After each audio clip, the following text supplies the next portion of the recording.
Pearl Talent Collective is a woman-owned consultant firm that is able to coach your HR team to greatness. With 20 years of experience in HR, you would be hard-pressed to find another consultant firm that is able to produce the results needed for today's work environment. From helping your team maintain their goals, all the way to structuring the groundwork for a successful team for your new company and everything in between. Contact Pearl Collective as your consultant today and let success become the new standard.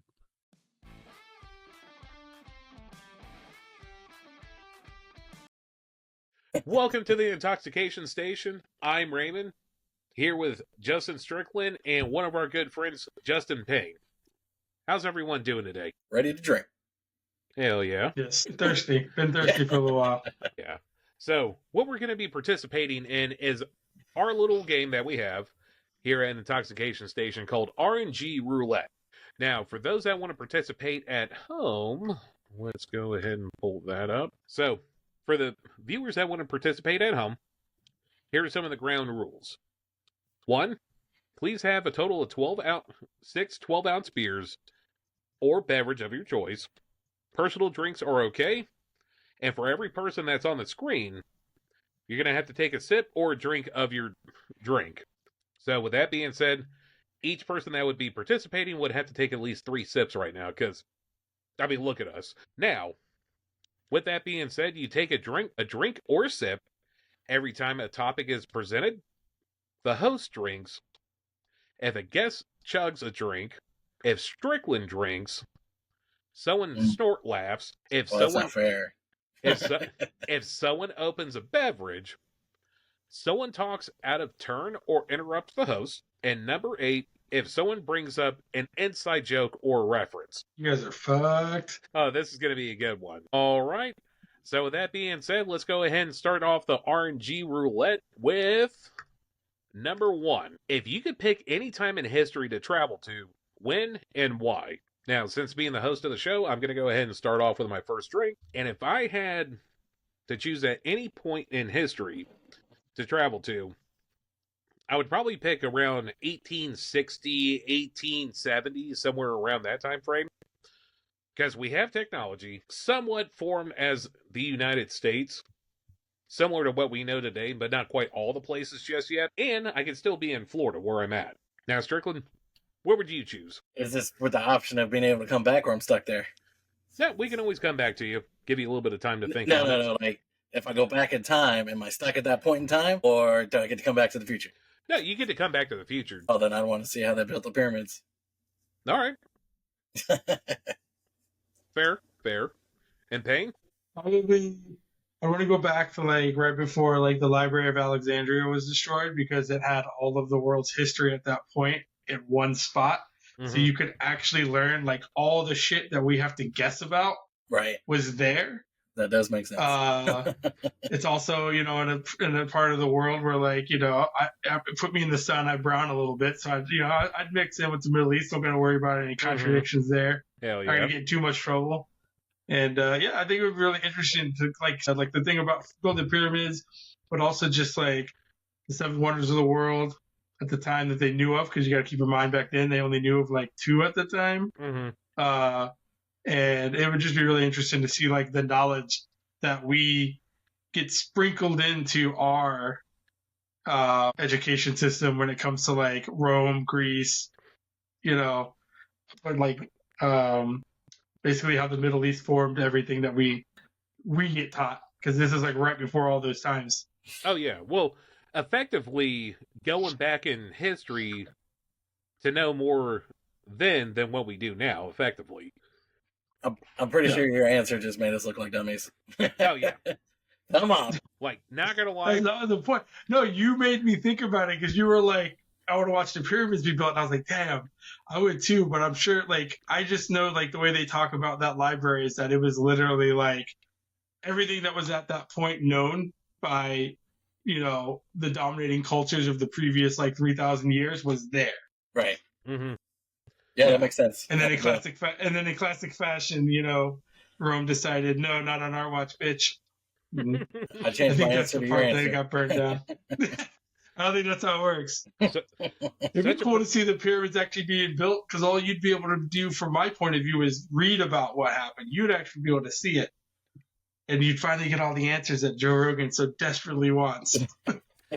somehow or another, there's probably aliens involved in it somehow. I mean, that or some just like ridiculous, like something that wouldn't seem that technological to us, but at the time was probably so like it would seem so basic, but it'd be like, how has nobody thought of that kind of thing, like as to how they were built. Yeah, they'd be like, you guys freeze water, we can freeze sand. Now it's a stone. Get out of here. Something. I mean, yeah, like you said, like people much smarter than the three of us have come up with nothing. It's just like, we don't know.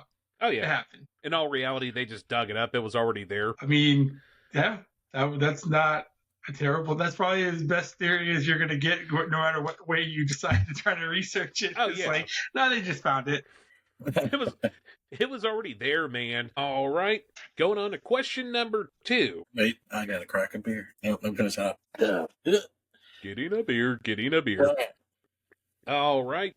This one is for Strickland to start off with. Favorite actor or actress? Oh, that's not fair. Hold on, let me take a sip first. I would say there's some caveats to that question. All right. We will go with Mark Hamill, just because, obviously, Star Wars. But he's a great voice actor. Like, he's the best Joker ever. Favorite actor? We'll come back. Nah, I can figure it out. I don't know. Always a fan of Denzel Washington. Can't go wrong with Denzel. Payne? Yeah. What's your take on it? I would probably go Al Pacino, just because he was literally the Godfather and Scarface, like two of like our lifetimes, like the biggest 2 movies, at least early on, you know. Like, I know they were before we were born, but like they were always seen as like these grand masterpieces, and always blew my mind that he was in both. Oh yeah, that's definitely. I mean, he's done a lot more.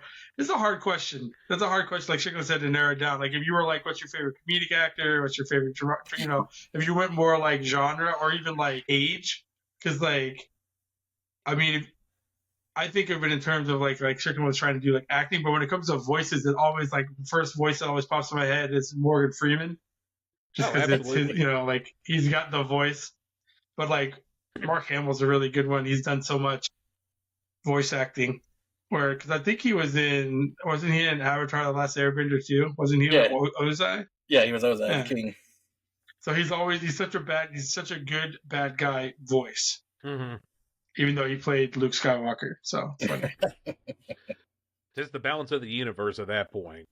So, as far as my pick, my favorite actor, Robin Williams. Yeah. I mean, because that hits me right in the childhood. Between Mrs. Doubtfire and Jumanji, Genie in the Aladdin, he was in all the things that we grew up with in the 90s and the early 2000s. Yeah, I still wish that he was an actor to this day, but unfortunately things happen. Yeah, his daughter's really kicking things off. She's got her directorial debut. It's Lisa Frankenstein. Pretty good movie. There are a couple little nods to the dad, or Robin Williams, in the movie. So I have fun with it. It's a good watch.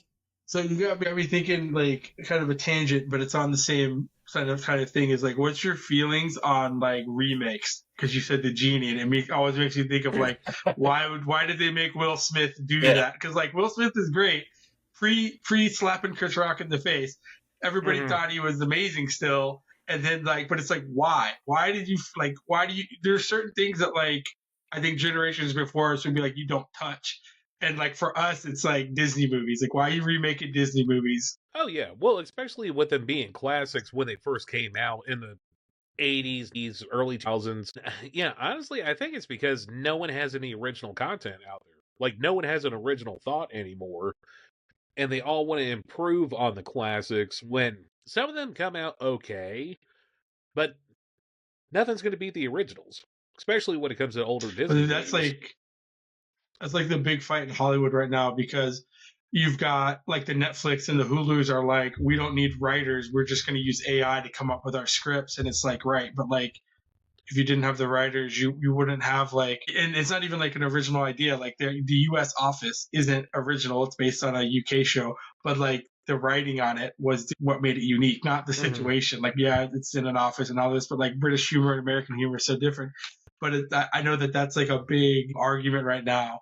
Is like if you listen to the really creatives of the world right now that make all the movies that we think are from our movies that are like the best comedies we've ever seen, those writers are like, it's going to go, like, you're going to start noticing how everything has very formulaic, even more so than it is, because they're trying to get out of like paying the writers, you know, basically the content creators of Hollywood are being told like, we don't want that. We don't want you to come up with new. We want tried and true, which is why you get like we don't want to take a the risk remakes anymore. of the Disney movies. Exactly. Like we know if we put a certain name in a certain movie, it'll sell well enough, and that's sucky. It is, because, I mean, effectively, they're just going through and beating a dead horse, but that dead horse still keeps paying dividends on them. Which is why they do it. Yeah. Yeah. I mean, it is what it is. I'm not a huge fan of it, but who am I? Who am I to judge? Well, and it's just getting easier. Like, I just watched the new Venom movie the other day. I knew exactly how the movie was going to end because their foreshadowing wasn't foreshadowing. It's like, hey, this is how we're going to kill the monster. You figured it out. Good job. Yeah. The end of that beer. So, end of conversation. End of conversation. Question number 3. This is going to be a rough one for me. Question number 3. All-time best football team. American football. You mean the good old sports ball? Cool. Payne, what do you think on that? Yeah. Yeah. Well, anybody who knows me knows I'm very biased. I'm assuming when you say American football, you're talking professional. Correct. Because I'd have 2 separate answers if you're doing college, but or obviously a different answer. But yeah, I mean, I'm a fan of the Pittsburgh Steelers, but I think if you were gonna say like the greatest team, like as far as like the most complete team in like modern day, which to me would be like the last like 25 years, you would probably have to look at like, man, let's see, 25 years. It hurts to say this because again, I'm a Steelers fan, but like the Baltimore Ravens had some really complete teams on both sides of the ball. Not their first one, but their second one when Joe Flacco was the quarterback. Like, that was a pretty complete team. I mean, you could say any of the New England teams, but I mean, they're cheaters, so they don't really count. And then I'm just trying to think of like the other teams. I mean, like Green Bay was pretty good the year they beat the Steelers. But if you were going like all time and you're going old head, I mean, like 1977 Steelers had 22 starters, and with the 22 starters, they had something like 15 Hall of Famers. I mean, it's a pretty good team if you're looking from like a historical standpoint. I think most people would probably pick like the 49ers teams. One of Jerry Rice, Joe Montana, the 80s. They're just Jerry Rice is the greatest football player of all time. It's not even close. So like it's so hard to not pick that team. And then they kind of had the same thing that Dallas did and Pittsburgh did. I know Ray's not a big sports ball person, but like, you know, there's a reason that the Steelers, the 49ers, Green Bay, and Dallas were like the big four coming out of like into the 90s because they were the ones who dominated the sport at different times throughout those first like 25 seasons of the NFL. But I mean, if I like the greatest team right now, like, I mean, it's really hard not to pick the Chiefs, but it's like recency bias because it's like what you've known, you know, they're really good right now. But I mean, like, you've got 72 Dolphins went undefeated. You've got the Steelers that won 4 out of 6 Super Bowls. You got Dallas that's won 5 overall. They've had 2 runs with 2 great teams. It's tough. All right, Ray, your turn. Sports ball. You were the perfect Let me chug this beer for Ray. Question. Oh, is he doing it? What is he doing? I think he's chugging a beer. Oh, he's doing it. All right. You got anything to say why he's chugging a beer, Strickland? Yeah, I'm going to go with a fantasy football team. It was in the movie, the replacements. They were the Washington Sentinels. They were. Correct. Keanu. Keanu! Can't go wrong with Keanu. Greatest quarterback ever. That's one of the most quotable movies for me because you got Clifford Franklin. Clifford Franklin is looking for a new hoe. That's like my favorite part. One of the best lines. But yeah, well said, Ray. Here, let me finish my beer for you so we can move on. Yeah, because that is my knowledge of football, unless, you know, Hurricanes, because... You don't remember the Titans. Well, that's what I'm saying. If you were talking college, my answer would have been 2001 Miami Dolphin national champions. Ridiculous. ridiculous. Like the stat that always blows my mind is like you could take all like from their games of that season, you could take away all the points that the offense scored, so just their defensive special teams points, and they still would have went something like 10-2, because that's how bad they were dominating teams. Like they're getting pick sixes and running punts back. If you go over the roster and you know anything about like how good people were in the NFL, it's ridiculous. Like the running back room, their wide receiver room was crazy, and then they had, oh yeah, just I know all that. crazy. Well, I know you know that they won because as you're a card carrying fan. What are you talking about? I was a Bucks fan from way before Tom Brady. No, the funny thing is, I used to get a lot of shit from my family when I was like a child, because I grew up. We all grew up in Central Florida, and I was like, I like the Bucks, but I liked the Bucks when they were wearing the orange and whites, and they were bad, the really bad team. And then I liked them, and then when I got to be like, right around middle school time, my family was like, you like the Steelers? I was like, okay, I like the Steelers. And then in '95 they went to the Super Bowl. I was like, oh, that's fun. I like the Steelers. Like, the Bucks never win anything. Mm-hmm. And then the Bucks go and win a Super Bowl like 6 or 7 years later, and I'm like, that was kind of cool to see, knowing where they came from. So we're spoiled, and we were spoiled in Florida though, with how much like good sports teams we had from college and the pros, especially like in our youth. Yeah, it's crazy. It was fun. And then you always got someone like my mom who's a Browns fan. Woo! It's funny because Strickland's mom and my mom are best friends, and my mom's a Steelers fan and his mom's a Browns fan. And like Eileen never talks about sports unless they beat the Steelers. Then she'll text my mom. But if they lose, she doesn't care. She's like, whatever, they're terrible anyways. But when they win, she's like, Going on to question number 4. All right, Ray, hell's over. Yeah. I feel like that was set up and it wasn't random. It's so weird. That's the whole thing with RNG roulette. You have no idea what's going to be coming up at any moment. All right. For question number 4, favorite music group. So this is going to be definitely a pretty difficult one. Is there a topic for is it literally like wide open? Yeah, just wide open. Now, let's go ahead and specify. Let's go ahead and specify it does have to be a music group. It can't be an individual artist. Yeah, okay. With that being said, probably going to go with Linkin Park. Good choice. Yeah, because, I dare you to find a bad song that they've had. They had really good albums, and they pushed a lot of stuff mainstream. Mm-hmm. That was only being seen if you were following stuff locally in music shops. Oh yeah, so personally, I believe that Linkin Park really did push the whole rock hip hop genre pretty hard, especially when they did the collaboration with Jay-Z in the early 2000s. Even with the new lead singer now, I forget what her name is, but she doesn't replace Chester Bennington, but she does a really good job for the group, in my opinion. Now, that's only the one song that she has for Linkin Park, and hopefully it continues on with being good, because there's only improvement from there, considering that they haven't really put out anything in the past couple of years. Right, but there was that time where they got to do the song for the Transformers movie, mm-hmm. and I feel like they just kind of phoned it in, because they're like, we got this song, we're just going to change the lyrics so it works for Transformers, mm-hmm. because you hear the song for the Transformers movie, and then eventually that other song came out, and you're like, wait a minute. This sounds exactly the same. Well, that's the difference between genuinely composing a song versus being commissioned for one. I don't know. Because, they're going to Eminem did the Venom movie song, and that was awesome. It was better than the movie, I hate to say it, but yeah, it was great. I think, kind of what you were just saying, though, if they've already written the song, and then they change it for the movie, that's different than them being either already having a song and the director or whoever's like, ooh, I want to use that, or being told, hey, Vanilla Ice, I need you to come up with the sickest rap ever for Teenage Mutant Ninja Turtles 2's. I need it. And he's like, go Ninja, go. And you're like, take a fucking bow, bro.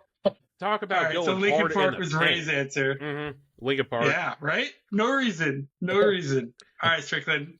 Strickland's favorite group. I'm trying to think in my head where he's going to go, because he I don't know. What? Just because it's a group, I'd probably say System of a Down. Have you seen them? Shut your mouth. You shut your mouth when you talk to me. That's if you're playing along at home, that's an inside joke. So enjoy that. I mean, I might have the opportunity here soon. True. They're like they're trying to like sneak back in, get a couple shows going. Yeah. You The only way I'm going to see it is if I win the ticket. Yeah, man, it's crazy. So expensive. All these like when we were young tours and all the things that are like these big 2 or 3 day festivals are becoming ridiculous. They're way more intense now than it seemed like when we were growing up. One of the music venues that we went to was Earth Day Birthday in the early 2000s and whatnot. I'm pretty sure they still continue on with that to this day, but it is way different now. They moved it though. Yeah, they moved it, and it's one of those things where like once they went to the bigger location, it became way less. I don't know, like it wasn't, and it's also probably us getting older. To be fair, like to be fair, you know, jeez. Oh shit! When you're going in 2005, 2006, and you're 20, 21 years old versus like I think last time Strickland and I went together was when Sublime was headlining that one, and that was probably like 2000, maybe 18 or 19, right? Something like that. It was like right around the time we thought I was leaving. The first time I thought I was leaving the state of Florida with my wife, but we went there. And it didn't feel the same. Like the whole experience was just different. Yeah, because they switched it to the fairgrounds, and not the same as being on that baseball field. It was nice. Tinker Field was where it was at, man. It was great. Mm-hmm. Yeah, I think I went over to the Central Florida Fairgrounds the first year that they did it, and that was almost too much. Like there was a lot of walking involved on that for no reason other than foot the pavement, or in that case, foot the dirt. Yeah. Yeah. It's the fairgrounds. It's huge. Well, yeah, right. I was gonna say the whole thing with doing it on because it was a minor league baseball team. Like I don't even think it was AAA. I think it was AA. But like, so it was just a baseball field. So it had built-in bleacher seating behind the home plate, so you could like people could take breaks and be out of the sun a little bit because you had the overhang. And then you could also bring like a blanket and you could lay it down in the outfield, and you were just on like very like well-maintained grass, which was great. And then they opened like the practice field behind the little stadium area, and that's where they had like when we first started going, that's where they had like the local stage, which was always my favorite stage to go see. Mm-hmm. You go see the like you could be the hipster about it and be like, I saw them when they were nobody. Yeah, and we could say that about Flyleaf. That's right. Was one for sure. And then so was is it Lacuna Coil that also has the female lead singer? I'm pretty sure they were there too early on. Yeah, no, that was a good show. All right. So we got Linkin Park, we got System of a Down, 2 great answers. I am an older soul when it comes to music. I love all the new stuff. I love hard rock, but I'm sure Strickland could have guessed. But if I'm picking a group, I'm picking Led Zeppelin. Hell, it's my all-time. Yeah. I didn't want to steal it from you. Favorite band. Yeah. I mean, I could have picked a different one because I like a lot of old music. But there's just well, especially especially from that time frame, because you had Led Zeppelin, Aerosmith, CCW, Rolling Stones, hell, even Stone Temple Pilots. Don't put Aerosmith in the same category as Led Zeppelin. That's no. Well, it's like what the thing is, like if you hear people that were the big musicians at the time, when they talk about who's the greatest of all time, it brings me back to the football question, like Jerry Rice. Like you don't count him. It's Wayne Gretzky. You just, yeah, okay, he's got the record, but who's second? Because they really got the record because it's a different level. That's kind of how everybody talks about Led Zeppelin. They're like, you've got bands that are like heavy, heavier metal for the time. And they're like, yeah, we thought, you played, there's a quote from the lead singer of Deep Purple. And he's like, yeah, we thought, people would tell us to play heavier. We thought, just turn the amps up. And then we heard Led Zeppelin and we're like, well, we can't do that. Mm-hmm. That's what you want, but that's not what we can do for you. We're going to do our thing, and we're just going to be like, no, they can have all that because it's just a whole nother, like from any of my friends that are musicians, guitar players and drummers and stuff. It's like, it always starts with the Beatles and then immediately goes into Led Zeppelin because the Beatles are the ones that found the formula. Mm-hmm. And then the late 60s is when you got, Led Zeppelin, Jimi Hendrix. If you just said favorite artist, it would have been Jimi Hendrix. I can't lie. It would have been right, same age for me. Like, it's just like, that's where I fell in love with, like, being able to choose your own kind of music. 'Cause, when you're a kid, you listen to whatever your parents are listening to. And my mom had her good thing, but mostly what we listened to was country music, which is fine. I mean, I don't hate country music, but when it was like teenage years, you get to pick your own stuff. That's where I went. Fell to being like, damn, I was born 20 years too late attitude. Oh, yeah. Yeah, he constantly rubs my knowledge of music in my face because we'll play a power hour with music, and he's like, name the song or name the band. And I'm like, got this. No. Yeah, honestly. Yeah, but then you got pockets of information that like nobody, like we all can't remember, but you're like, oh, I hear this all the time. I know who that is, and we're just like, okay. So now, not gonna lie, Strickland, I thought you were gonna go with like Ginger. Yeah, Ginger. I know them. Or Electric Party Boy. Like more that. Electric Callboy. Electric Callboy. Yeah. You know, I was leaning on that line because I was thinking Steel Panther at the same time because their stuff's just awesome. Yeah. You hear Asian Hooker live one time and you're kind of like, I like this band. I like that band. You're like, wait, what did he say? Like if you were to give me a genre, if you just said they had to have been like, say you were to like, what's your favorite music artist from this millennia? I would have been a little bit more struggling, like. Because I like a lot of bands from now. I just don't know that like one of them is like my all-time favorite for me. Easy, but too many bands now that I enjoy. Yeah, and that's one thing about the music scene. There's so much of it out there. It's hard to really keep track of who all is out there, especially with the super groups like Tool and whatnot. Yeah. All right. Question number 5 for Strickland. Start it up. All right. Question is, you're stuck on an island for 3 months, and you know you'll be off the island in that time. And you have one food to eat the entire time. What are you choosing? Chicken. Just chicken in general. Just chicken in general? Just leave me some chickens. I mean, if you're giving me like a whole cooler and it's full of chicken, listen, already cut up, I'll figure out shit to do with it. All right. So you wouldn't go for dress it up different ways. Yeah, put some sand on it. Now, yeah, no, that's about it. So can you repeat the question? I heard the first half, but then I wasn't listening. So you're stuck on an island for 3 months, and you know you'll be off that island in that time, and you have one food that you can eat the entire time. What are you choosing? Okay, gotcha. Like think Castaway, except a giant cooler of food came with you with solar power. Well, so I'm taking that question as like it's not like it's almost like a Survivor thing where like there's a crew there with you, but it's like every meal they're like, all right, and it's just the same thing all day. Like I get what you're saying, like if you have to make it yourself, like the chicken, but that makes sense because I mean like most people eat chicken a lot because it's just like one of the basic, I can't eat red meat, it's bad for me, so I'm gonna eat chicken or pork. Like it is what it is. If I had to pick one food, like if I'm just eating that food the whole time, I would say probably like pizza. I mean, just because like if you don't really want to eat it, you're still going to get full on like 1 or 2 slices if you weren't really that hungry. It's something that you can, even if it was just the same like cheese pizza every time, like 3 months, you can count that down. In my head, you're like 3 months, you're like, all right, 270 meals, 3 meals a day. Although if it's all the same thing, it's probably going to be 2 meals a day. You're getting all the food groups minus fruit, Yeah, well, I mean, technically tomatoes are a fruit. Technically. Yeah, it's true. It's true.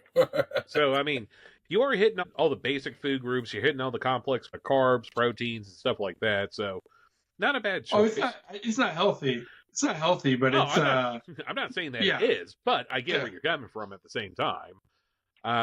Yeah. So, for me, I would probably go with burritos. Because you got breakfast burritos, you have steak burritos, beef burritos, chicken burritos.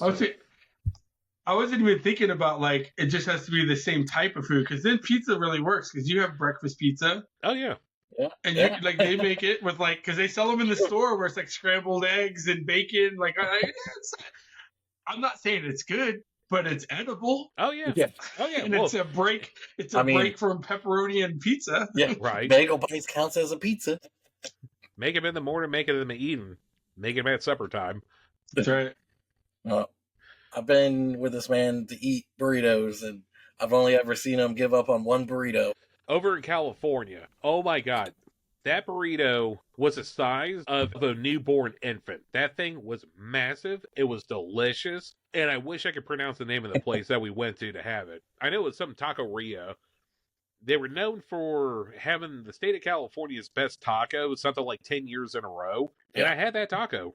That's pretty impressive. That's pretty impressive for that area. So that's pretty like if you're gonna win an award like that, but it's like the regional specialty. That's pretty good. To be winning it even 2 years in a row would seem like a pretty good run. Oh yeah.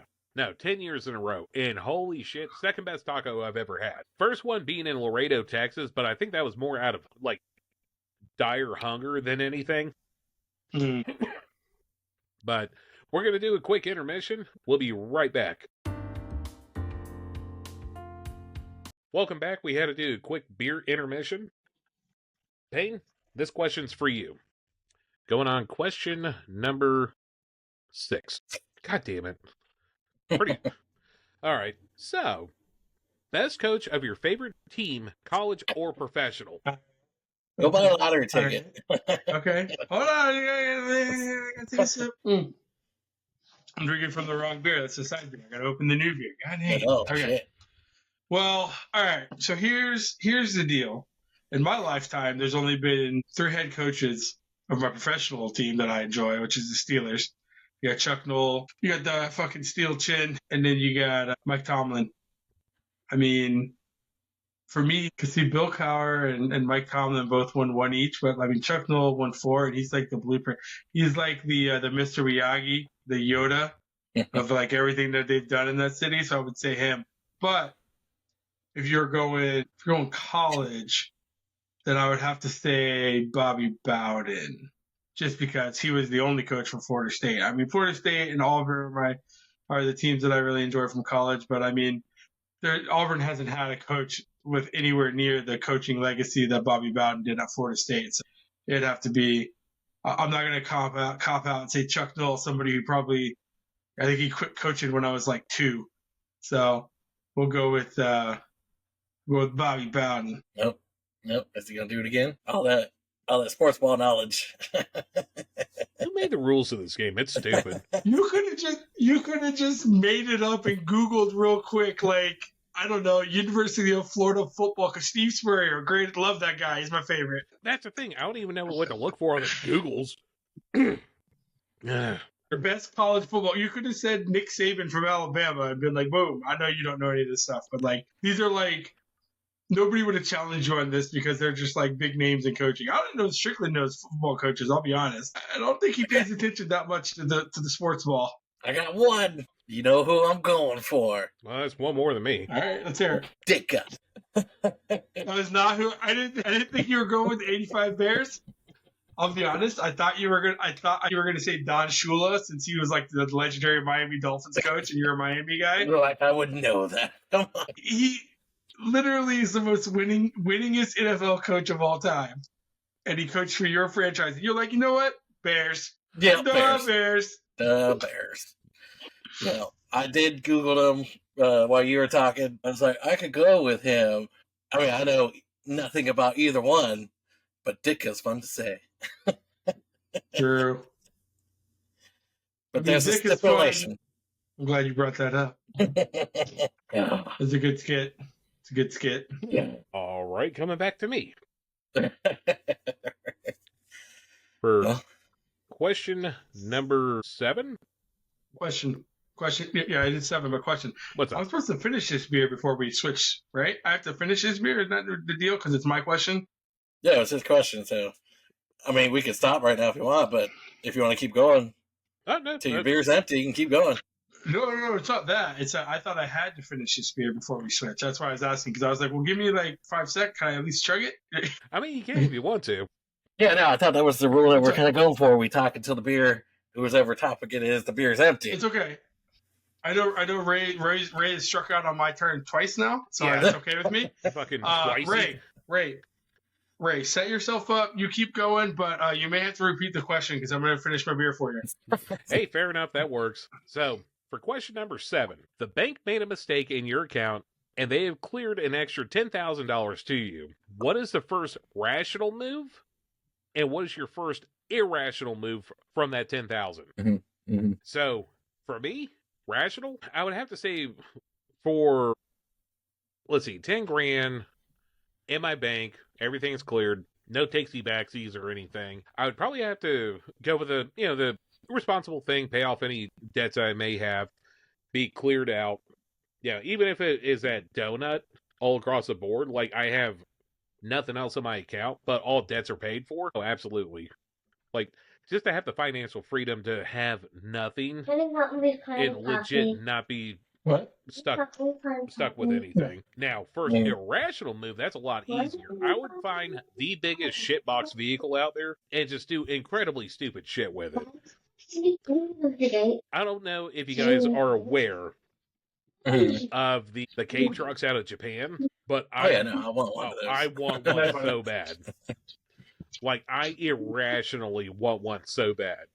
Guys, the things that you can do with a K truck is just above what you can do with a sedan, but you're in a cool vehicle, right-hand drive. It's an import, and the amount of stuff that you can do to it is just, the sky's the limit. Like, I've seen people go through and add tank treads to them. I've seen people do body swaps with like side-by-side ATVs, 4-wheel drive, 6-wheel drive. Like, there's so much that you can do with a K truck, and that would be ultimately what I would do with that 10 Gs. But first rational thing, pay off all my debts. Second thing, get a K truck and just go wild with it. And Strick, bank clears 10,000. First rational thing, first irrational thing. I'm on it. I was drinking first. Rational thing. Well, I guess improve my house. It's paid off, so I ain't got much to put into it. Put a hot tub right behind me. Hell yeah. I could be doing this podcast sitting in the hot tub. That's rational, by the way. Rational. Rational. That's a tax write-off because that's for work. Yeah. I like where your head's at, so that's rational. Yes. Probably irrational. Giant, super awesome computer, super awesome monitor, video game it up. I mean, 10,000 is not enough to live off of, but it's enough to upgrade my system so I can, when I get off of work, be like, I'm going to sit here. I'm going to play. Nope. Watch YouTube videos all day. Hell yeah. And Payne? Rational answer, super boring, because that's where you're supposed to be when you're thinking clear-headed, being rational. I'm putting it into like my retirement. I have a financial analyst that I work with. I'd just be like, here's 10 grand, put it in somewhere. Let it go work. Do the salt and pepper. I mean, that's not quite how that fund works, but yeah, potentially. I'm pretty much like steady horse, wins that race in the end. But my irrational, I listen to both of you guys talk, and I'm like, yeah, that is, that would be fun. My irrational is I am going 30 minutes east of myself to the casino. I am playing 2 rolls on craps, $5,000 out, putting, $300. I'll probably put $200 on the. Nah, I put $100 on the line, $1,000 behind it, and that's $1,100. And then I would go $3,900 across whatever numbers weren't rolled, and I would go for it twice.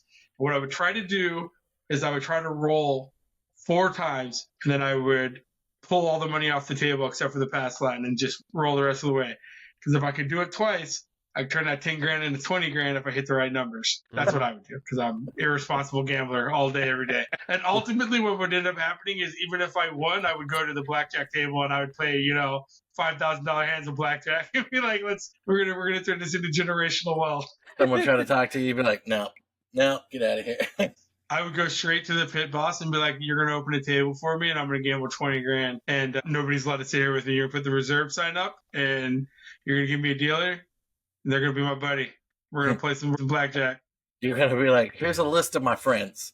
Don't let them anywhere near me. I do so well when I disappear.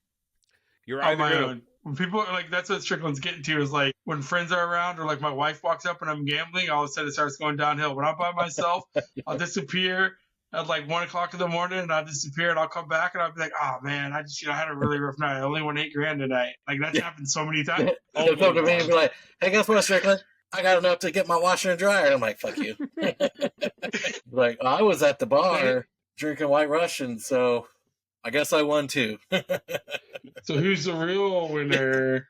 I don't know, new washer or dryer, decent buzz off of White Russians. Well, then I'll be like, well, someone did buy me a drink, and he'd be like, you asshole.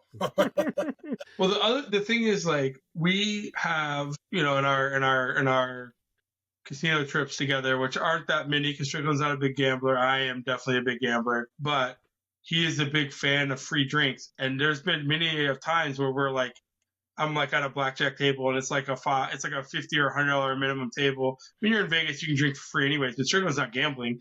Technically, you're not supposed to drink for free when you're not gambling, but the waitress doesn't care because I'm gambling. So that's how we get around it. I mean, and before they ruined Vegas, and we had the original O'Shea's.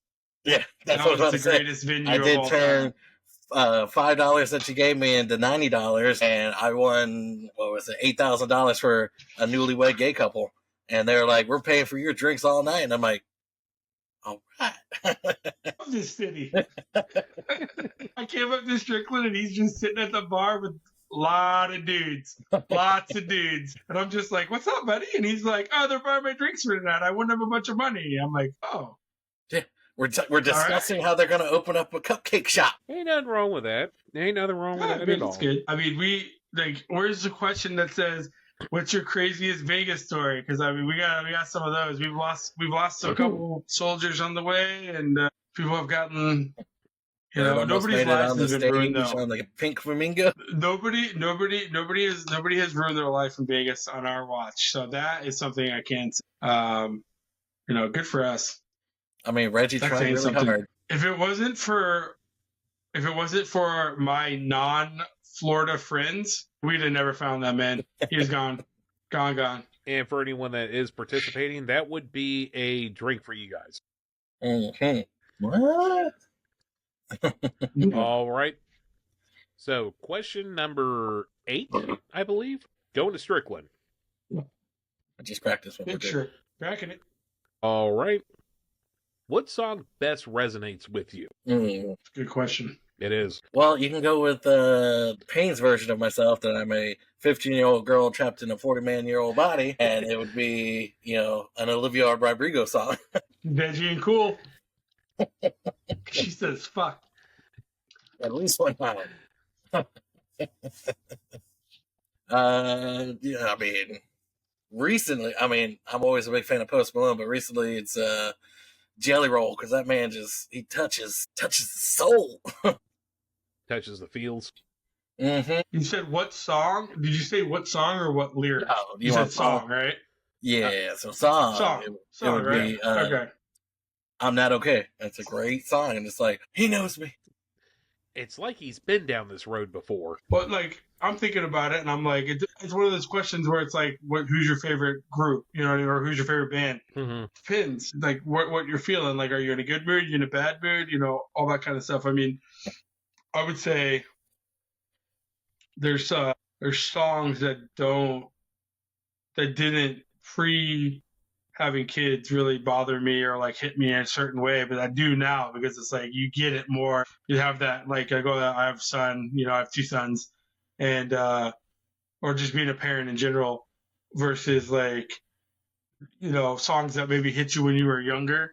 I'm trying to think of like a song that right now, because the problem is like most of what I listened to was made from 1998 to 2005, because I'm forever stuck at that age, because that's what you do.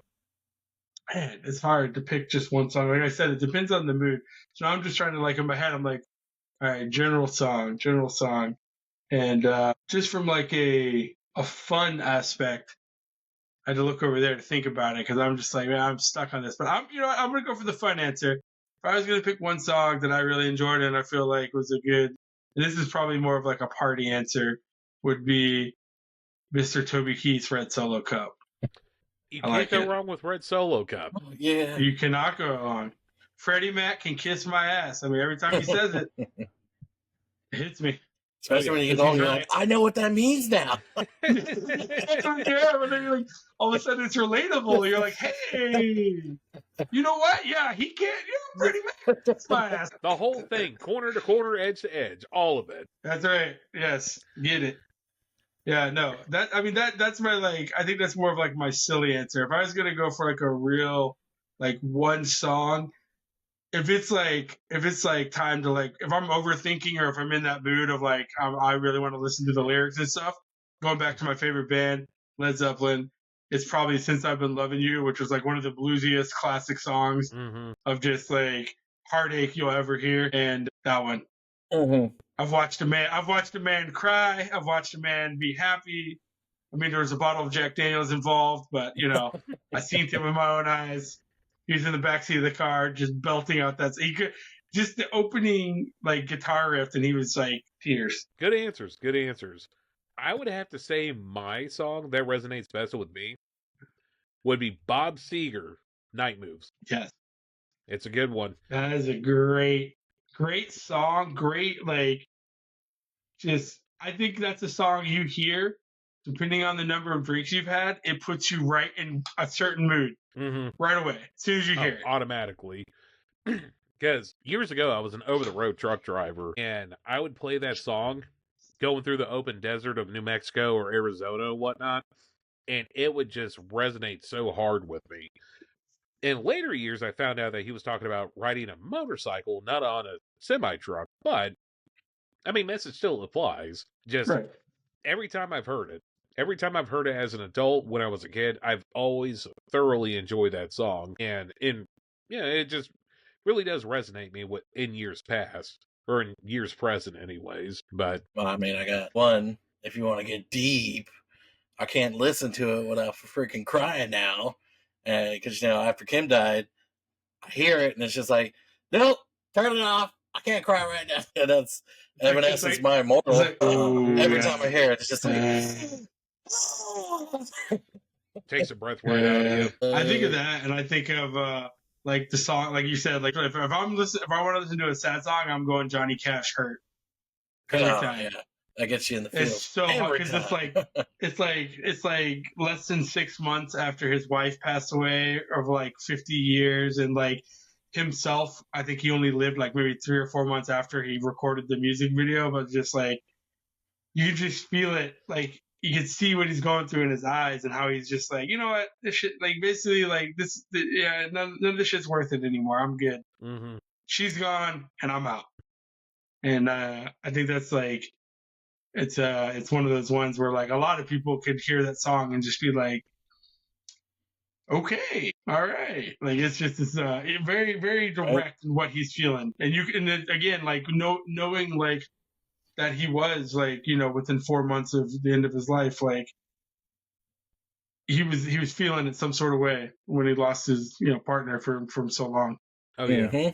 Which, I mean, definitely a good artist. Definitely a good artist. Definitely a good song too.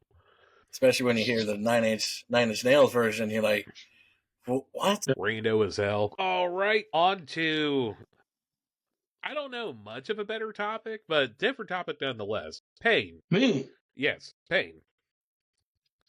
For question number 9, I believe. Yeah, we're on 9.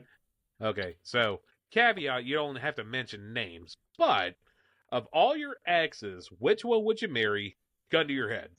Probably the high school one, just because no idea where or what she's doing, but I don't think you ever really lose, in air quotes, if you didn't end on terrible terms, like your first love kind of thing. Mm-hmm. Like you don't necessarily, like, you're always going to have connections of, being young and in love kind of thing, which, I mean, probably not great for longevity. Oh, no. Not even a little bit. But would definitely, I went through, after I had a long-term high school girlfriend, and then after that, I purposely acted like the opposite sex didn't exist for like 6 years, so I was just not interested. I like, Strickland was there, like you were there. We would go to Dave and Carly's, hang out, Strickland and I lived together for a little bit, and then I lived with Jubu and Pork Chop, and we would all get together and, party every weekend. And there was a ton of friends that were girls that were around. There was friends of friends that were girls that were around that wanted, like Dave and Carly's roommate. Apparently she was interested in me, and I was just like, I'm good. Mm-hmm. And then, yeah. And then the next girl I dated was, I had one of those conversations with myself. I was like, you know what? You're probably not going to find anybody. So the next one that you do find, maybe you try to get more serious. And I did, and it just happened to be the wrong one. She was crazy, as you do. And then from that point on, I was just like, you know what? I'm just going to have a good, I'm only in my mid-20s. I'm going to have a good time, for a while kind of thing. Like, just kind of enjoy being young. And that's what ended up happening. And then eventually, when I was around 30 years old, I met my now wife. So I haven't seriously dated a whole lot of women because women, I've had a lot of friends that are girls. I guess that's the easiest way to say it. Right. I have a lot of friends that are women, but I haven't necessarily dated a lot of them. And I'd go back to the first one because at this point in our lives, I'm sure she's in a much different place, obviously, and I am too. Even if you took away like marriage and kids, I just mentally, obviously, matured and kind of got through some stuff. You go back to her. Why not? Because the other options aren't that great, Ray. I'm not gonna lie to you. Fair. Not to piggyback off of yours, but probably the same here. Same here. Going back to the first one, because once again, I think you romanticize it. You romanticize it because it's like it's been a while. Well, it's not that I romanticize over it as much as like that was the first time that I had those kind of feelings. Yeah, towards anyone, actual commitment and whatnot. I've had it in years past, since then, but just like with your first vehicle, just like when you ride a horse for a first time, or being from Florida, the first time that you see an alligator, nothing beats that first time, really doesn't. And to say that I would go back and marry her, I would, and then probably 6 months later end up in a divorce or something like that. But I mean, it's a first for a reason. You got to learn from somewhere. And that's life. That's life in general. You got to learn. Sometimes you got to learn the hard way. There's not a book for everything out there. You just got to do it. And if it works out, cool. If it doesn't, well, you move on. It's all about growth. And Strick. Oh. I'm interested in this answer because I think I know who I would pick, but I want to hear what he thinks. I was going to say, look at you two cool guys that had high school girlfriends. Like, good for you. No, I didn't fucking get into a relationship until I was 22. Ain't nothing wrong with that. Yeah, but you also didn't drink before you were 21, and look at you now. Look at that cute little beard. I mean, again, I haven't been in too many relationships. What is it? The Great White Buffalo. The one that got away. I would guess her. We were friends. What's the word I'm looking for? I hung out with her plus all of her girlfriends, so I learned things that I didn't need to know. Like, I was the gay friend. It's like, you guys understand that I'm not gay, right? But yeah, I'm sure Payne knows who I'm talking about. But yeah, things never lined. We said no names. I'm minding my business. Yeah, woman. Things never lined up, so it was never meant to be. I'm okay with that. Which is fair. All right, Payne. Thank God I'm not going to have to chug another beer on this one. No, I was just my turn. It's your turn. It's your turn. Is it my turn? We should be on question 10 now. It's your turn. I had the love question. I got the first serious question. Okay. Serious. So, going back to me for question number 10. Yep. You're sitting in the woods / forest with a group of friends around a campfire, and Bigfoot comes out from behind a tree. What's your first initial reaction? So, being from Florida, I probably wouldn't take it seriously that there's a cryptic, about to come maul everybody around the fire. Because, once again, Florida, we don't take anything seriously around here. Honestly, I would probably try to run up to it, depending on what kind of campfire that we're hanging around. If we're going through and just hammering out cases of beer or whatnot, I'd probably try to run up to it and, kick him in the shin or something and see who's inside the suit, only to find out there's no one inside the suit. It is the thing coming after us.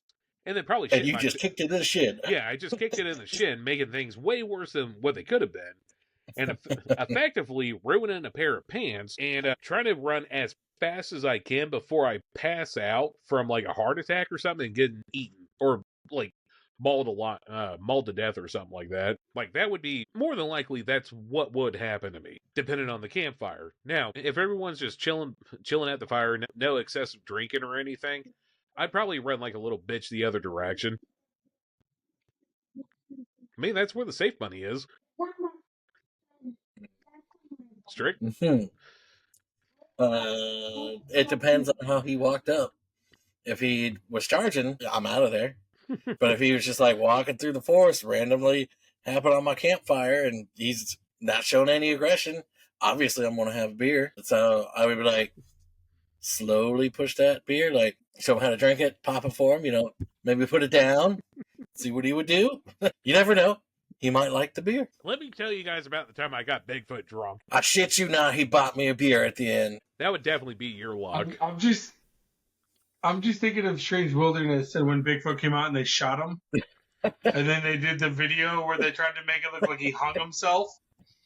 But he had bullet holes across his body. Like, appropriate.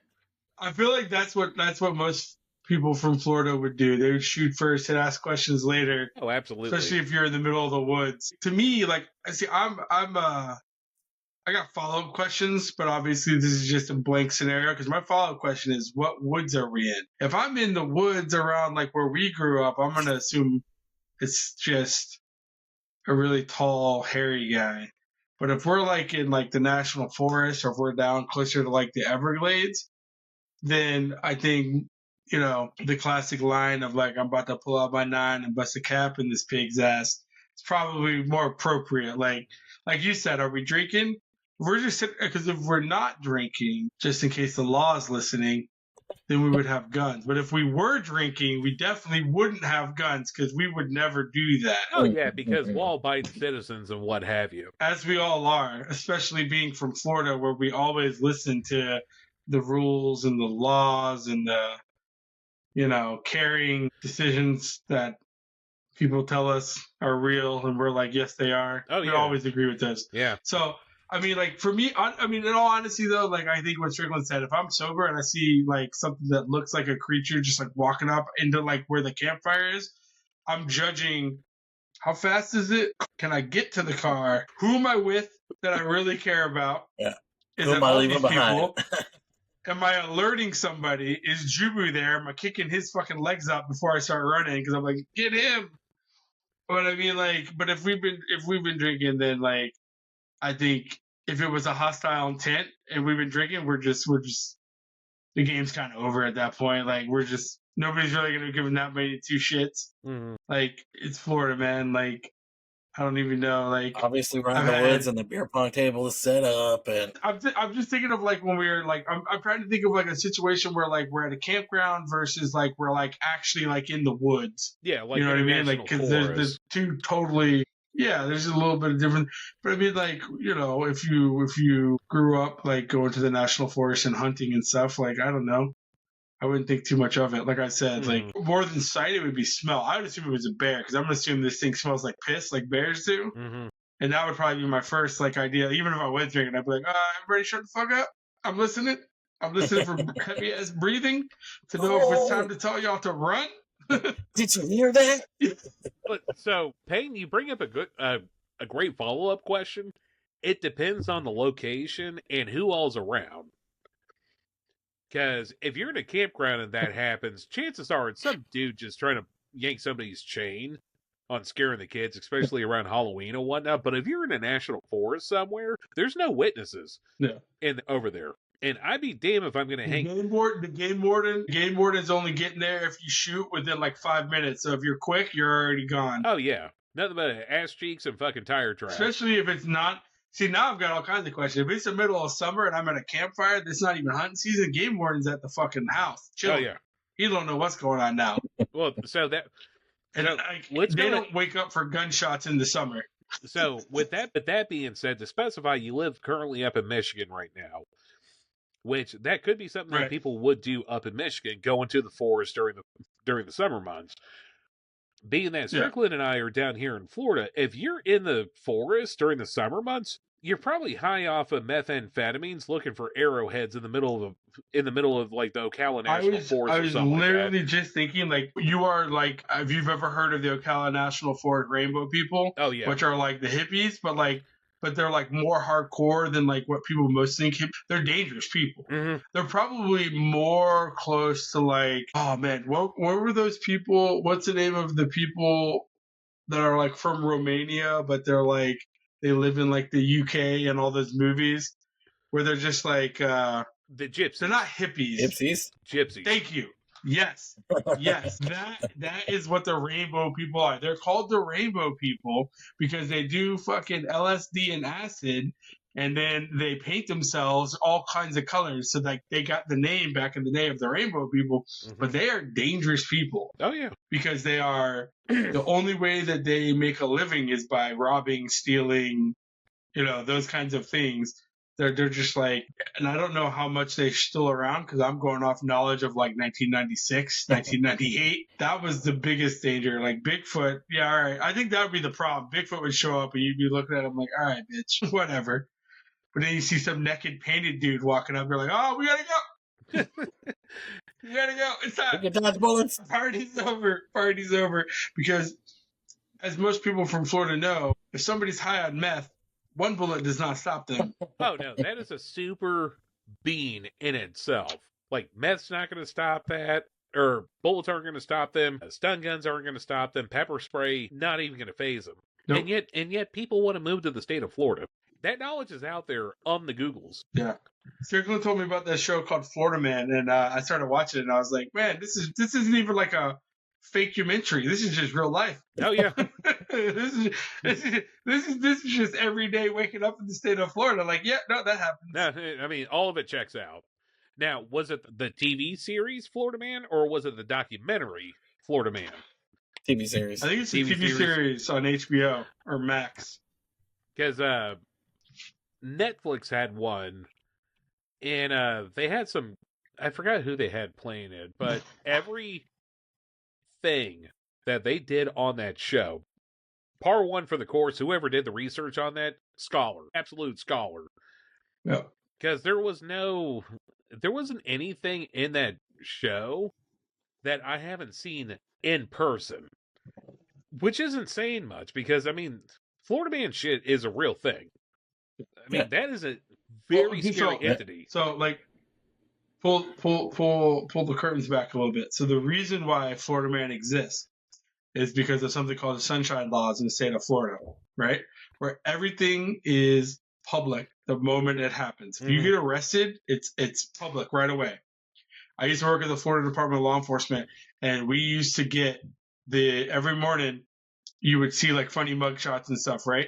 We would know if somebody who worked with us got arrested before their bosses did because we were looking at the mugshots. We thought it was hilarious. Wow. And then we were like, ooh, wait a second. Hold up. Wait a minute. And like, I was like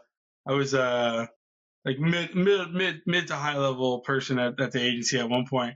And somebody they said they ran my information. Of course, they're in like Miami at like 4 a.m. I'm sleeping in Tallahassee, which if you're from Florida, you know, that's 7 hours away and I'm in bed. But what I didn't realize, or what the agency didn't realize, is I was in charge of FDLE's fleet. They had sold a van at an auction, and somebody got pulled over for a DUI with that van, and that van was still registered to FDLE, and it pulled my name because I was the fleet manager of all the vehicles for FDLE. And anyways, so the cops were like calling FDLE, and they're like, "We got him," and I'm like, "Got who?" I'm like, "What? Who? Me? Nah." And then I went to get my tag renewed that year in Florida, and the lady's face was just like, "What vehicle's yours?" And I was like, "I only have one vehicle." She's like, "You have like 700 vehicles in your name?" And I was like, "Oh, that's my job." She thought I was like a used car salesman or something because she's like, "No, you have a lot of vehicles in your name." And I was just like, "No, there's actually like," I was like, "If you look at them, they say government, you know, like that's not my personal vehicle." But apparently she was newer because the guy who came to help me afterwards was just like, oh yeah. He like showed her how to like clear the search, but it was funny because her face was just like, what? Huh? So. Oh, that's great. All right. All So right. we are Strickland. on to Strickland. Last question. All right. Here's a good one. Who would you have a beer with at any time in history and why? I would probably say I'm leaning towards Teddy Roosevelt or Abraham Lincoln. Ooh. I'm pretty sure Abraham Lincoln was sober, but yeah. Yeah. Like, he didn't have to drink. I would just drink a beer with him in his presence. Although Teddy Roosevelt. I feel like Teddy's a great answer, but I feel like Abe did drink, but just not when he was older in life. I think that's what it like once he got into politics. But either way, great answer, by the way. I would say Teddy because he was just fucking all over the place. Like, if we were friends, he'd be like, we're going over here to this forest. You go have fun with that. I'm going to drink a beer. But we can see a bear. I've seen a bear. I don't need to see another one. Well, so with Teddy Roosevelt, the amount of bourbon that guy drank on a daily basis is almost god tier. So having a beer with him, that would be like drinking water. Yeah, probably. For me, there is only one answer. There's only one answer, and you guys will know why after you hear the full name. His name is John Jameson. I will have a drink with John Jameson, the founder of Jameson Irish whiskey. Kaboom! We can have a beer. We can have whiskey. We can probably have a beer and a whiskey. Then you know, finish the night off. The reason, and the reason why is, I'm half Irish, and he's basically like the Irish Lord and Savior. And Irish whiskey, number one. It'd be a little bit of a weird time because it'd be the mid 1700s, but whatever. It was either that or it was going to be like the original, like literally Jack Daniels. Like, oh yeah, I'm going back to Tennessee. It's one of those two. Like I'm going for one of the guys that made it all. Yeah, no, John Jameson's a good one. Very historic, very cultural of you. Very demure. Well, that's how people describe me, so that makes sense. So I would have to say, if I could pick anybody in history, I mean, Stricky hit it on the nose with Teddy Roosevelt. Like, he formed the Department of National Forests, the only government entity that no one has anything bad to say. He founded the first national park being Yellowstone National Park, and I believe Yosemite National Forest after that. He was really the forerunner of a group that wouldn't go through and just decimate and overpopulate the United States. He had the foresight to have like national lands dedicated for the people to go through and visit and whatnot. He's the real life Ron Swanson. Or is Ron Swanson a recreation of him? Boom. More serious though than John Jameson, like a more serious answer, just from like a reputation standpoint, right? Would be Winston Churchill. God, I was going to think because that my man was drunk every day by like 10 a.m. Oh yeah. And he was literally from Trailer Park Boys, Mr. Leahy. He just had the breath, like he knew how to keep it right in the slosh the whole day. He just hammered at 10 a.m. and he just kept it going the rest of the day. He knew what he was doing. Just straight maintaining. Yeah, exactly. God. All right. So as far as that goes, I would probably, I know this is going to be a little bit more recent, but like early 2000s, Will Ferrell. Because that would be a funny son of a bitch to have a beer with. Fun. Yeah. Oh, I mean, me and Payne have a list. That's a good one. We got Post Malone on that list. We'd love to have a beer with Post Malone. Post is if you're like, to me now you got me thinking about like Hall of Fame drinkers, as you do. Andre the Giant, just because. Oh, that'd be great. I've met people that cannot drink me, but not that many people. Mm-hmm. But I know that night, like I lose. Oh yeah, I lose. And you're okay with it. It's over. Like I'm more than okay with that. I'm so excited to get drunk next to him. Like that's the thing. Like it's just gonna be a great night. And the other one who's on the Mount Rushmore of drinking is Lemmy from Motorhead. Anybody who has their own personal bottle holder for the Jack Daniels, because they're like, we don't need labels, just give me my bottle. And gets on the plane, and all of his reps know, like he gets on a plane, they're like, here's your little cup, here's your jack. Here you go. People on the plane are like, he can't do that. And they're like, he's Lemmy. Mhm. He can do that. We'll see when we land. Exactly. Yeah, I know. But it's depressing. When you start thinking about famous people and drinking, it gets more depressing because you start thinking about the people that killed themselves because they can control themselves, you know? So, not great. But Andre the Giant. Oh, I mean, you can ask Payne right now. Every time we're watching that Power Hour, I don't even know if the man drinks, but I would love to have a beer with him. Chance the Rapper. I'm always like, he's such a nice guy. Yeah. Well, so between he does have that. Yeah. Between Chance the Rapper and Post Malone, those are just like good dudes, especially Post.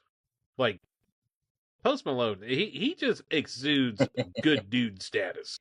Right. Oh, he just definitely wants does. a Bud Light and play some Magic. Right. As you do. We would definitely have to drink and play Magic the Gathering. Because didn't he buy that like $2 million Magic card, like the One Ring or something? Yeah. Pretty sure Post got it. Yep. No. When Magic the Gathering did their Lord of the Rings set, they made one ring, and he bought it from the guy that pulled it. Well, I mean, when you have that kind of liquidable cash, why not? I mean, it's Post Malone.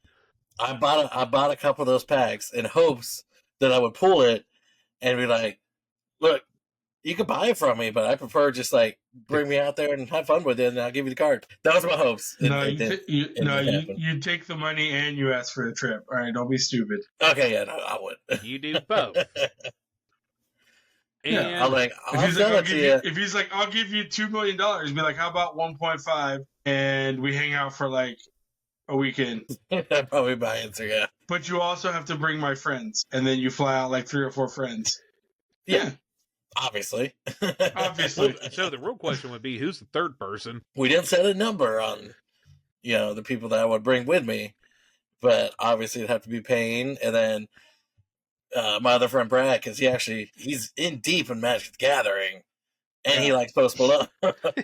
And then I'd be like, great, let's go. So it's funny that you bring up Magic the Gathering. So for those that may not know, I am a rideshare driver in the Orlando area, and I pick up everybody from every walk of life. I had a young gentleman a few weeks back that was leaving a Magic the Gathering tournament, which I didn't think was a thing. Oh, it's a thing. And it's totally a thing. Oh, it definitely a thing.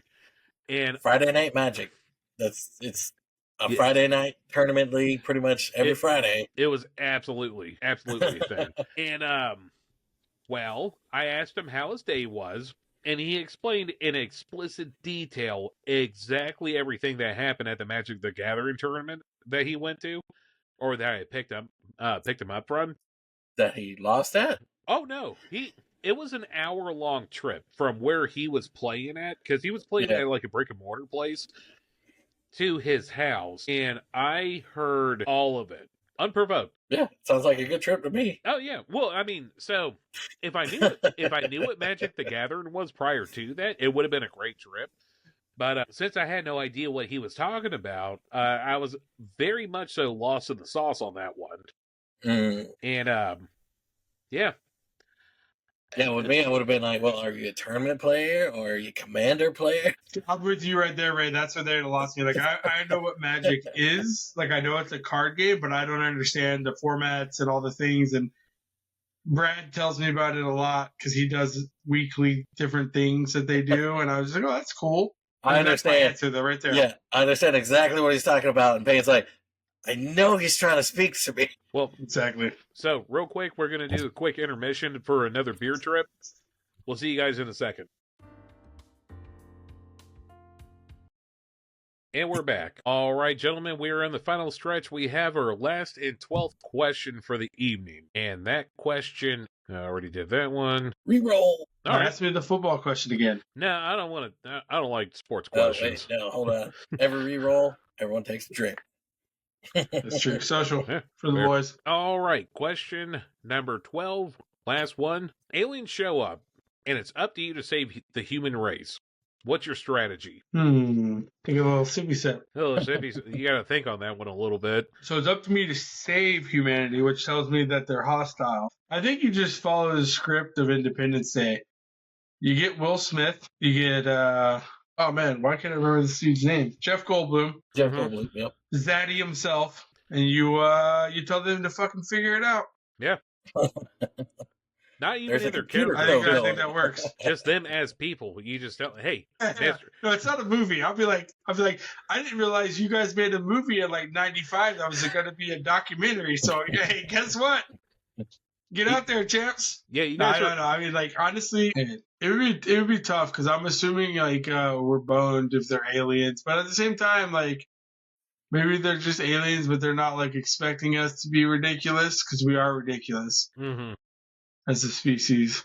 Very much so. I just don't know. I don't know what you do because like if you go throughout again, this is gonna sound like I enjoy history, but throughout history, like we're not very good at understanding things that we don't understand, if that makes sense, or like that are new. Mm-hmm. We tend to violence first, figure it out later. Yeah.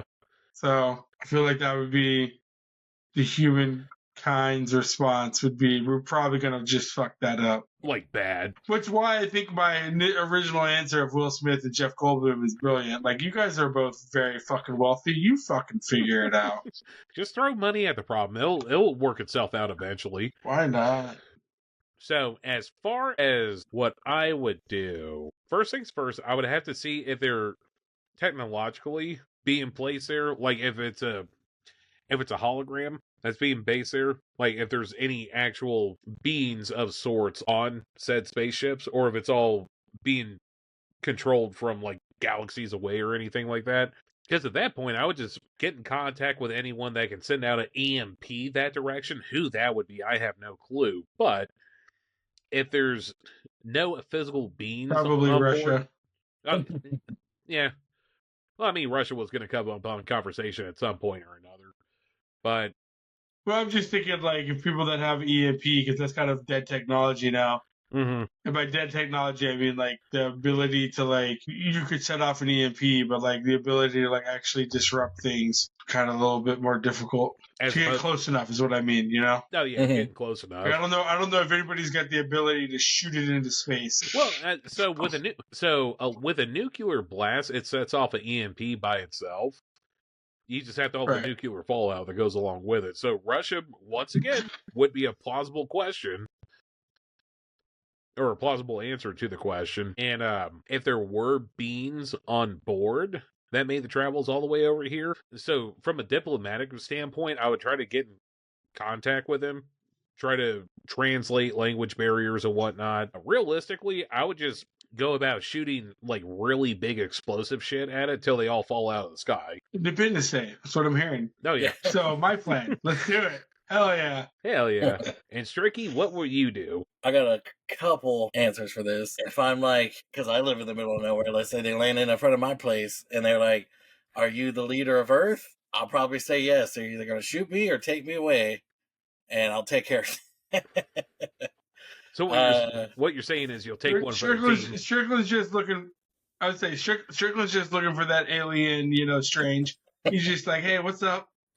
Well, See how it works? That brings me to my other one. If they're like fucking xenomorphs, I'm probably dying because I'm not outrunning that or Mhm. face hugger going in my face, and my first alien of Earth popping out of my body. So you're like, yes, I'm the leader of Earth, and also patient zero at the same time. If that's the other conclusion to it, yeah. I'm the first xenomorph that, oh, there it is. If it's anything like a manga that I've been reading, Dan to Dan, apparently aliens don't invade Earth because spirits basically keep them away. They don't have the technology to battle spirits, and so spirits keep them away. And so I would find the So closest my median. people. Yeah, I would find the closest median and be like, give me the power from that manga because I want to go kick some ass right now. So go. Then the last one would be Okay. Okay. well, there might be two more. We'll go with this one. I bust out my piano on my light show, even though I don't know how to play, and be like, bah, bah. I'd be like, well, we're all dead. Thanks, guys. I tried. So going on that, I listen to a lot of audiobooks being on the road so much, and One of the audiobooks I listened to is a series on Audible called The Bobiverse. We're All Bob. And long story short, it's about a guy that gets hit by a car and then turns into just an interstellar being via AI. Like his physical body's gone, but he gets transferred into a computer and now he controls basically the Milky Way. I'm really going through and doing the cliff notes on it, but it's a really interesting book. I would recommend anyone to go through and listen to it. But basically, what it comes down to, from an alien's perspective, going onto a foreign planet, he's all nice and trying to like save everyone in the process, but there's another group out there that's referred to as the others, and they want to go through and harvest all the materials that planet has to offer. Any minerals, metals, anything of that nature. And Yeah, just like Dan to Dan. That's what they're here for. yeah, they're just here to strip the solar system, basically. Yeah. You took the words right out of Ray's mouth. I know, right? If only I read that book. Or manga It's or whatever. Good. Manga. That's a new show on Netflix. Not sponsored. But like there's so many different realistic ways to be able to handle a situation like that. But being from Florida, I'm probably going to shoot at it because Florida. And Florida things. The Florida things and Florida's going to Florida at the end of the day. So something that I've realized after moving away from Florida, two big takeaways. Not a lot of apex predators outside of Florida in the United States. Like, I feel like when I'm in Florida, you got gators, you got big ass snakes, you got venomous snakes, you got panthers, you got bears, like a lot of nature's out there, spiders, like all kinds of venomous spiders. You're just like, well, they're not my friend. And this is, why it's dangerous to go out in the middle of nowhere. And then like coming up here to Michigan, when we first moved here, my wife was like, there's wolves. And I was like, I don't think there's wolves. And then I Googled it. There are like a handful of wolves, but they're all in the Upper Peninsula, which is basically like Canada South. Like it's so far away from where I live. South Canada. And then I was like, all right, cool. So there's got to be bears, right? No, not really. There's not really any real big natural like you could just. This was mind blowing moving up here. You can just see a lake and dive into it, and you're cool. Hell no in Florida. Hell no. Well, the whole If you can't see the bottom, you don't jump in. Yeah, sorry, I'm listening. Oh yeah. Well, so the whole Indian saying, being that if you see a body of water and you can reach down, touch it, and it's wet, there's an alligator in it. Oh, guaranteed. Yeah, that is 100% truthful, factual statement. And it's even more so now. Like when we were like, 30 years ago, because my God, we're getting old. Yeah. 30 years ago, mid-90s, I remember being in school and they're like, alligators are endangered. And you're like, oh, not the gators. And now they're like, do you want a license to shoot 20? Because you can have it. If you want it, you can have it. They don't even have to be big anymore. Like just like literally like 4 feet. If they're bigger than 4 feet, please God, murder them. Mm-hmm. Like that's where we're at now. Whereas like back in the day, it was like, again, grew up in the national forest. May or may not have seen a couple gators get killed once upon a time, illegally buried. It is what it is.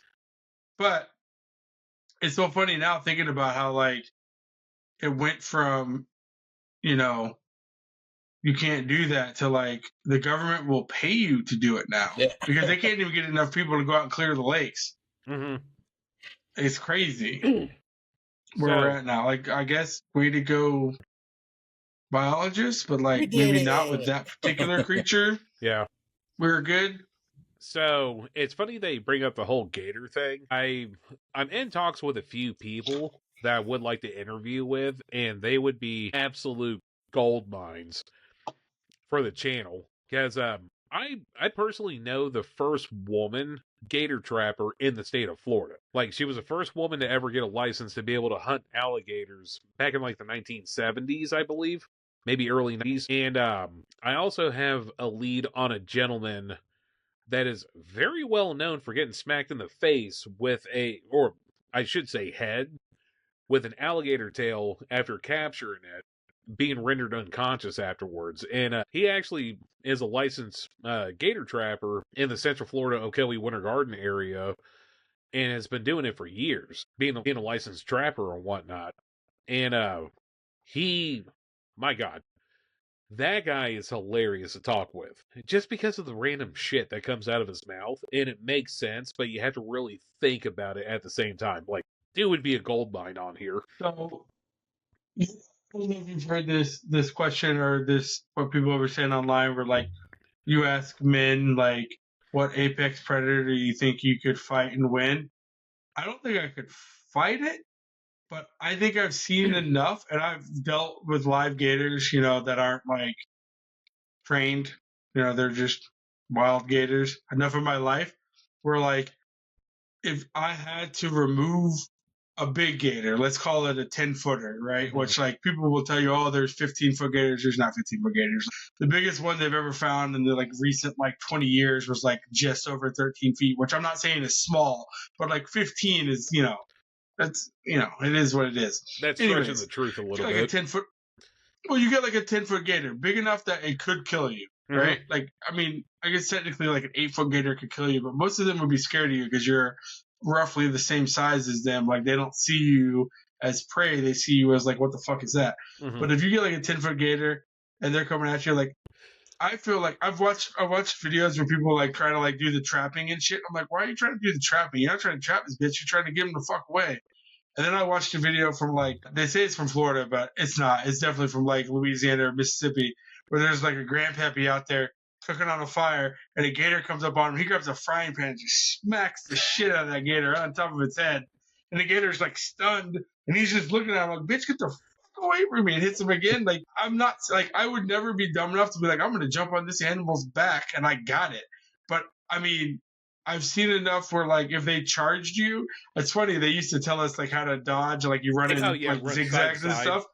I mean, like, literally all you got to do is run in a circle because they can't move quickly side to side. So, like, zigzags, yeah, maybe, but, like, what do you do if it's just running straight and you're zigzagging? You're losing ground. But if you're literally just running, like, a circle around it, like, it's going to be like, what the fuck? And it's going to chill. Again, not agreeing with the whole, like, I could kill it or fight it, but I know enough about them to, like, I would be all right. I'd be okay. Yeah, you would be able to evade said creature. Yeah, I know the danger areas: the front and the side. Mm-hmm. Don't get in the front because that's a gator, like mouth, and don't be on the side because that's where the tail's gonna like try to slap your leg and pull it into the mouth. Like, that's how it works. Like, you got to think of like the mouth is a dustpan and the tail is the broom. It's trying to knock you into the mouth. So you just, no, thank you, stay the fuck away. Again, but.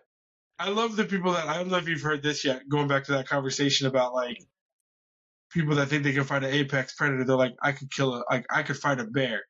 No, you could not fight a bear. No, absolutely like, not. I don't know where this, like, overconfidence came from certain people, but, like, nah.